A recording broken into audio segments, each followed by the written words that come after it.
कुछ साल पहले मैं हायर एजुकेशन के लिए गांव से शहर आया था।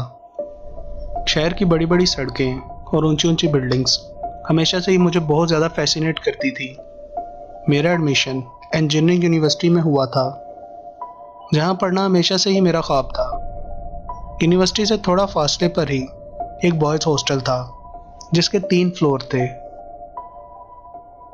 मैं उस हॉस्टल में गया तो रजिस्ट्रार ने मुझे बताया कि यहाँ कोई कमरा खाली नहीं है। मैंने उसे अपनी प्रॉब्लम बताई कि मैं बहुत दूर से आया हूँ और मेरे पास रहने के लिए कोई जगह नहीं है। मेरे बहुत इंसिस्ट करने पर उसने कहा कि मैं तुम्हें 3rd फ्लोर पर एक रूम अलॉट कर देता हूँ, लेकिन तुम उस फ्लोर पे अपने कमरे में ही रहा करना और बाहर ना फिरना। मैंने उसका शुक्रिया अदा किया और 3rd फ्लोर की तरफ चल पड़ा। मैं ऊपर पहुंचा तो वहां सभी कमरों के दरवाजे बंद थे और एकदम खामोशी थी। यूं लग रहा था जैसे यहाँ कोई भी ना रहता हो। मुझे कमरा नंबर 310 मिला था और मेरे कमरे के बिल्कुल सामने रूम नंबर 333 था। हैरत की बात यह थी कि उस कमरे को हैवी चेन्स और लकड़ियों के साथ इस तरह बंद किया गया था कि कोई उसे खोल ना सके। उस कमरे को देख के मुझे बहुत ज़्यादा हैरानगी हुई, लेकिन मैं इग्नोर करके अपने रूम में चला गया। मेरा कमरा काफ़ी छोटा था, लेकिन मैं इस बात से खुश था कि मुझे इतने बिजी शहर में रहने की जगह तो मिली। नेक्स्ट डे मेरी एक क्लासमेट से काफ़ी अच्छी दोस्ती हो गई। उसने मुझसे पूछा कि तुम गांव से आए हो तो यहाँ पे कहाँ रह रहे हो। मैंने उसे बताया कि मैं पास वाले बॉयज़ हॉस्टल के 3rd फ्लोर पे रह रहा हूँ। वही सुन के हैरान हुआ और उसने कहा कि उस हॉस्टल के 3rd फ्लोर को मनहूस समझा जाता है। कहते हैं कि कोई बुरी ताकत है जो उस जगह रहती है, इसलिए वहाँ पर कोई नहीं जाता।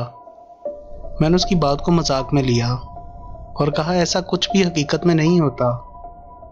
तुम किसी दिन मेरे साथ चलना, तुम्हारे सभी शक दूर हो जाएंगे। यूनिवर्सिटी से हॉस्टल जाते हुए मैं सोच रहा था कि शायद मेरे दोस्त की बात कुछ हद तक सही है और इसी वजह से उस फ्लोर पे मेरे अलावा और कोई नहीं रहता। उस फ्लोर के बारे में एक और अजीब बात यह थी कि वहाँ एक अजीब सा आदमी अक्सर फिरता रहता था। उस दिन मैंने उससे पूछा कि तुम यहाँ क्या करते हो, तो उसने कहा कि मैं यहाँ की निगरानी करता हूँ। ये कहकर वो वहाँ से चला गया। रात को जब मैं यूनिवर्सिटी की असाइनमेंट पे काम कर रहा था तो मुझे अजीब सी आवाज़ सुनाई दी। वो किसी औरत की रोने की आवाज़ थी।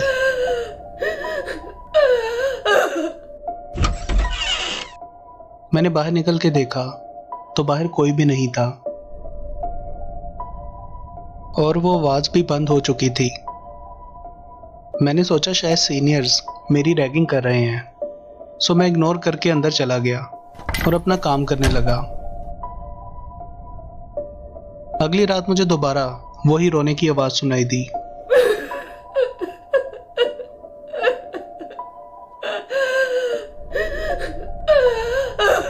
मैंने सोचा अब तो हद ही हो गई, मुझे इन लोगों को देखना पड़ेगा। मैंने बाहर जाके देखा तो कॉरिडोर में एक औरत खड़ी थी। उसका चेहरा बालों से ढका हुआ था और उसने एक वाइट कलर का फ्रॉक पहना हुआ था, जो यूजुअली पुराने ज़माने में पेशेंट्स को पहनाया जाता था। और देखते ही देखते वो मेरी नज़रों के सामने से गायब हो गई और फिर से वही रोने की आवाज़ सुनाई देने लगी। वो आवाज़ उसी रूम नंबर 333 से आ रही थी। उस आवाज़ ने मेरे दिमाग पे काबू कर लिया था।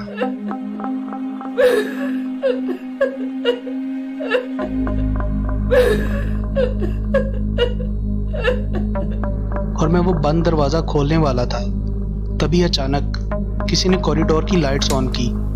वो वही आदमी था। उसने मुझे कहा कि तुम ये क्या कर रहे हो। मैंने कहा कि मुझे किसी के रोने की आवाज़ आ रही थी। उसने कहा क्या तुम भी मेरी तरह ये आवाज़ें सुन सकते हो।